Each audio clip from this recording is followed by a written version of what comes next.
Olá, tudo bem? Essa semana foi uma semana espetacular. Foi a primeira vez que eu tive a oportunidade de entrevistar o Luiz Inácio Lula da Silva, ex-presidente do Brasil. E foi um processo que demorou mais ou menos 6 meses para montar. Quando deu a entrada para essa entrevista, Lula ainda foi preso. A gente até fez uma pedida do juíza Juliana Lebos lá em Curitiba e pareceu que estava sendo montado quando ele foi liberado. E finalmente conseguimos entrevistar ele. A entrevista foi feita em parceria com meu co-editor do Brasil Wire, Dan Hunt, que é o fundador do site, e com Michael Brooks, apresentador de rádio e de web TV dos Estados Unidos, podcaster e tal, apresentador do programa da Michael Brooks Show e também do The Majority Report, que é um dos shows de rádio mais popular da esquerda dos Estados Unidos nos últimos 20 anos. E ele é um cara que passou muito tempo falando sobre Lula quando Lula foi preso. Ele convidou o Celso Amorim para o programa dele. Ele entrevistou Valesca Martins no programa dele. Ele me entrevistou algumas 3 ou 4 vezes quando Lula foi preso. Então, eu acho que foi muito justo que ele teve essa oportunidade de participar na entrevista. Antes do que a entrevista começou, a gente conversou muito sobre as perguntas que a gente iria perguntar a Lula. Nós decidimos que, ao contrário de todas as outras entrevistas que a gente viu com ele nos últimos tempos em inglês, a gente não iria fazer um tipo de cross-examinação jurídica sobre o caso do Lava Jato. Os áudios revelado pelo Glenn Greenwald e o Intercept, comprovam que ele está completamente inocente de todas aquelas acusações do Lava Jato. A gente não iria criar uma falsa equivalência, fingindo que estamos jornalistas objetivos, tentando mostrar 2 lados de uma história que todo mundo sabe que é uma farsa. Por causa disso, nós foquemos em perguntas que eram tipo as perguntas que a gente sempre queria saber de Lula. O Brooks começou perguntando ele sobre o Irã. Por quê? A gente estava conversando antes e a gente sabia que ele iria falar sobre o Irã. Então, por que não formular isso como uma pergunta, né? Eu perguntei a ele sobre 2 questões que me interessam muito. A primeira, para dar uma chance dele responder às críticas que estão sendo feitas contra o jeito que o governo dele manejou a economia brasileira. A crítica principal do PSDB, de pessoas como Bresser Ferreira, sempre foi que o Lula tinha sorte, que ele beneficiou de um boom de commodities agriculturais na China. E que por causa disso, tantas pessoas foram tiradas da pobreza, tinha crescimento econômico e tal. É óbvio que esse foi um fator, mas tipo assim, se você analisa 500 anos da história do Brasil, a economia brasileira sempre tem booms e crises cíclicos de commodities agriculturais. Então, se o boom da primeira década do século XXI em commodities chinês agriculturais foi responsável para tirar 30 milhões de pessoas da pobreza, porque o penúltimo boom não fez isso? Porque todos os booms desde 1502 até o presente não tiram pessoas da pobreza. Lula vai dar a resposta para essa pergunta, né? Na entrevista. É muito interessante. Eu também perguntei a Lula sobre 2013, porque na entrevista que ele fez com meu colega do Telesur, Nacho Lemos, recentemente para a Telesur Espanhol, ele comentou que ele achou que tinha influências estrangeiras sobre as manifestações de 2013. Agora, o líder nacional do PSOL pegou esse fala dele e inventou e reduziu a fala para ser apenas Lula achando que a CIA criou as manifestações de 2013. Então, eu dei uma oportunidade dele responder melhor a essa questão, já como gerou polêmico. Meu parceiro Dan perguntou ele sobre espionagem, sobre a influência dos Estados Unidos no golpe. E a resposta também foi muito interessante. E agora, eu não vou mostrar isso agora, porque essa semana, depois do que a entrevista inteira de 1h20 entrar no ar nos Estados Unidos, a gente vai apresentar ele aqui no Brasil, no 247. Para Michael Brooks, essa foi a primeira vez que ele visitou o Brasil. Ele chegou na segunda-feira em São Paulo e foi embora na sexta. E por causa da entrevista e os compromissos, ele não tinha muito tempo para passear, para conhecer o Brasil melhor. Eu senti um pouco mal. Mas eu consegui levar ele à favela do Heliópolis, onde eu trabalhei manejando um projeto quando era numa ONG aqui no Brasil por um tempo. E a gente visitou a primeira rádio comunitária do país que foi legalizado durante a gestão do Lula, o Rádio Heliópolis. E a gente até entrou no ar e eles fez uma série de perguntas ao Brooks sobre Trump, as semelhanças do Trump e Bolsonaro e como a gente pode lutar junto para superar essas ameaças fascistas no mundo.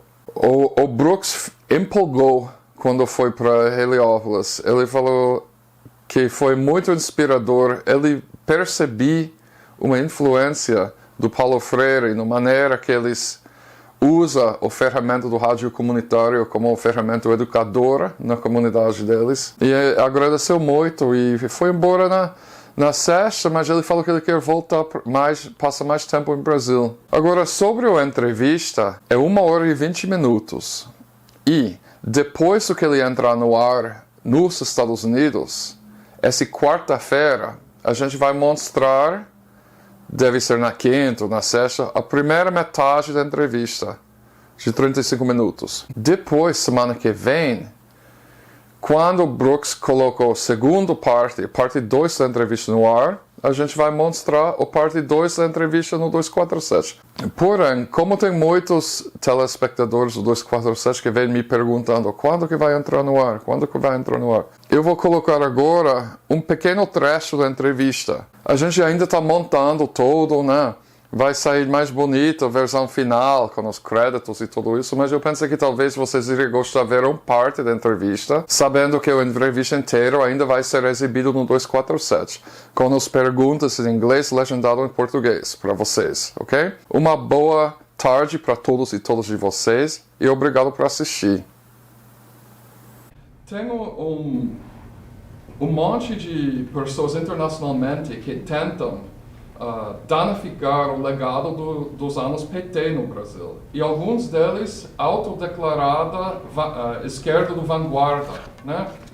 Tem alguns acadêmicos que estão dizendo agora, seguindo algumas falas do Bresser Parreira, que o problema do PT é que o modelo econômico de Lula só funcionou em tempos de boom, que o PT não sabia como preparar a economia para uma crise. E por causa disso que quando Dilma, chegou 2015, Dilma colocou Joaquim Levy na presidência, porque o modelo petista não funcionou em crise. Como ninguém nunca tinha pensado em ciclos econômicos de boom e de crise no Brasil, que a história de 500 anos é disso mesmo, né? Então, como que você protegeu a economia brasileira contra a crise mundial de 2008 e quais outras medidas econômicas que você tomou para proteger a economia contra futuras crises? É muito engraçado, Brian, essa teoria intelectual aqui no Brasil de que o meu governo deu certo porque eu tirei proveito do agronegócio, então a economia deu certo. Pense no seguinte dado: o Brasil, de 1950 a 1980, foi uma das economias que mais cresceu no mundo. Em média, o Brasil cresceu 7% ao ano entre 50 e 80. 30 anos de crescimento consecutivo. Por que não foi feita política de distribuição de renda? Por que não foi feita política de inclusão social? Por que a economia brasileira crescendo não fez o povo crescer junto?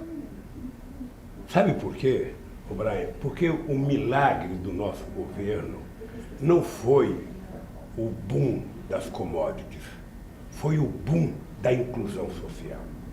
Eu tinha certeza absoluta que o pobre não seria o problema.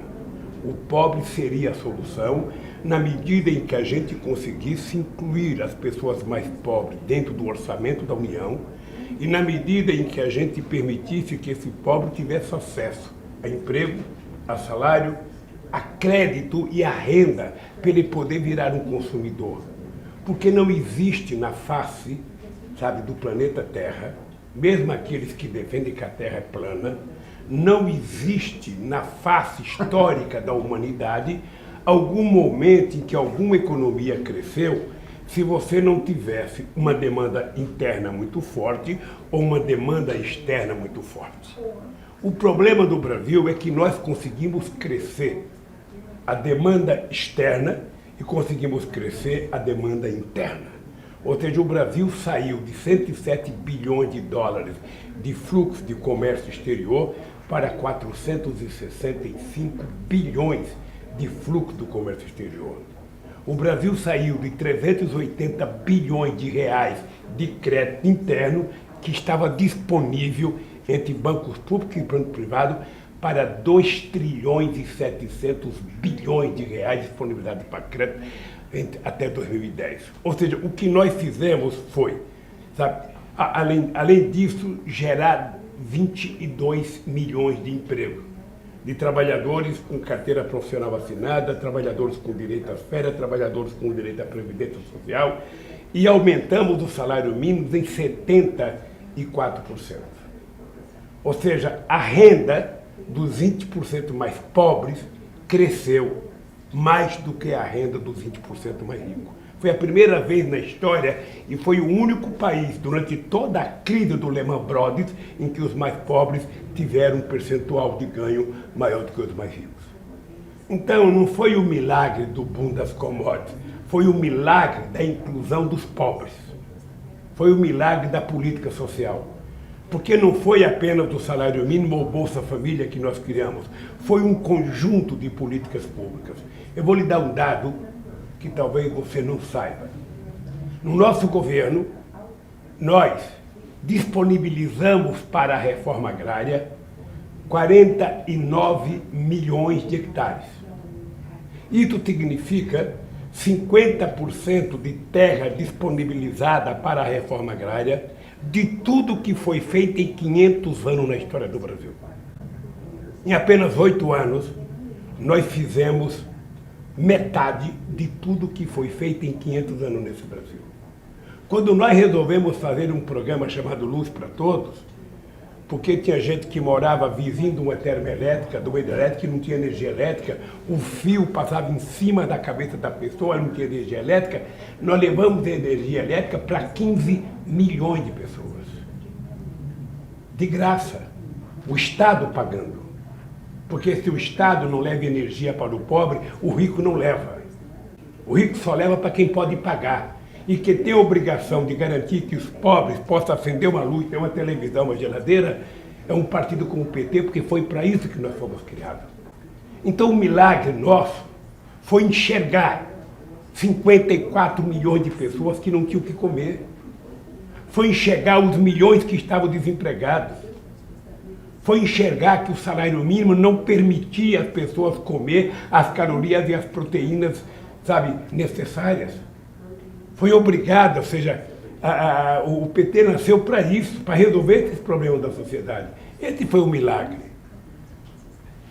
Quando a Dilma entrou, é importante lembrar que a economia cresceu 3,9% no governo no primeiro ano da Dilma em 2011, é preciso lembrar que cresceu 2 e pouco em 2012, e é preciso lembrar que a crise começou a se agravar, e nas eleições de 2014, quando a Dilma tentou fazer a inflexão, mandando, inclusive, projeto de lei para acabar com a desoneração, estava criado,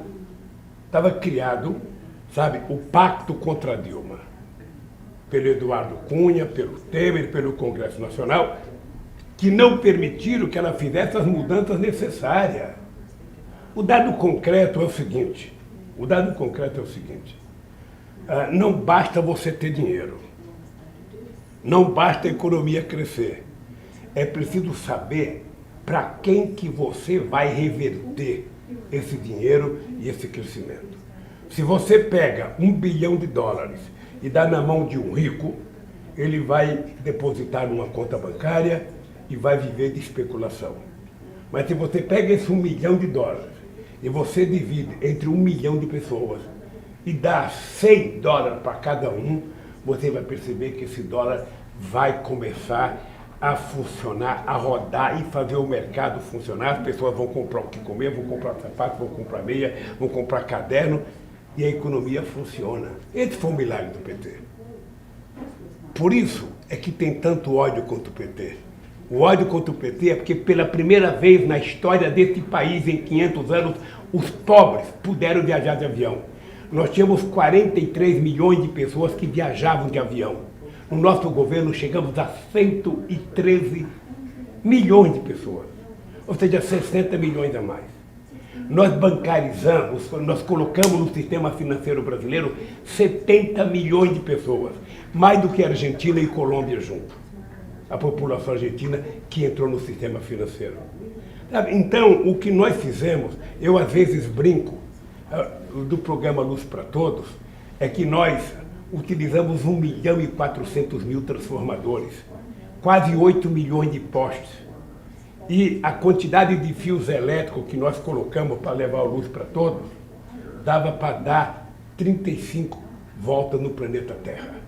A quantidade de fios utilizados. E quando a pessoa recebia o Luz para Todos, a classe média achava que eu estava beneficiando o pobre.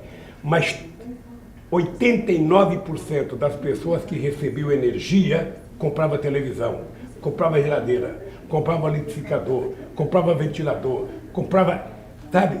Na verdade, quem cresceu com o programa Luz para Todos eram as empresas multinacionais que produziam os produtos aqui no Brasil e eram as pessoas que trabalhavam no comércio. As pessoas não se dão conta dessa revolução que acontece num país quando o pobre tem acesso à comida, tem acesso ao emprego e tem acesso à renda. Então, o que os intelectuais brasileiros às vezes fazem crítica, eles não percebem, é que eles governam o Brasil desde que Cabral chegou aqui. Eles governam o Brasil desde a proclamação da República em 1889. Nunca um operário governou esse país. E foi no governo do operário que a gente conseguiu esse milagre de colocar o pobre no orçamento. É por isso, Brian, é por isso que tem tanto ódio. Porque eu sou o único presidente do Brasil que nunca tive diploma universitário. E sou o presidente que mais fez universidade na vida desse país. Sou o presidente que mais fiz escolas técnicas nesse país e fui o presidente que mais coloquei estudante na universidade. Então, isso é imperdoável. Né? É imperdoável o pobre começar a comer carne, o pobre começar a ir ao cinema, ir ao teatro, o pobre começar a ocupar os aeroportos e a elite falava, nossa, o aeroporto parece uma rodoviária, tem muita gente aqui, porque antigamente era vazio. Então, o que a elite tem que reconhecer é o seguinte, procurem um outro momento em que o povo viveu melhor do que no nosso governo e no governo do PT. Pergunte, historicamente analise o Brasil e veja se tem algum momento em que o povo viveu as condições que viveu no nosso governo. Só para você ter ideia, pela primeira vez na história do país, 94% dos acordos sindicais foram feitos acima da inflação. 94%. Então isso explica, sabe, o sucesso. Foi um crescimento da renda nacional, sabe, e dinheiro no bolso do povo pobre.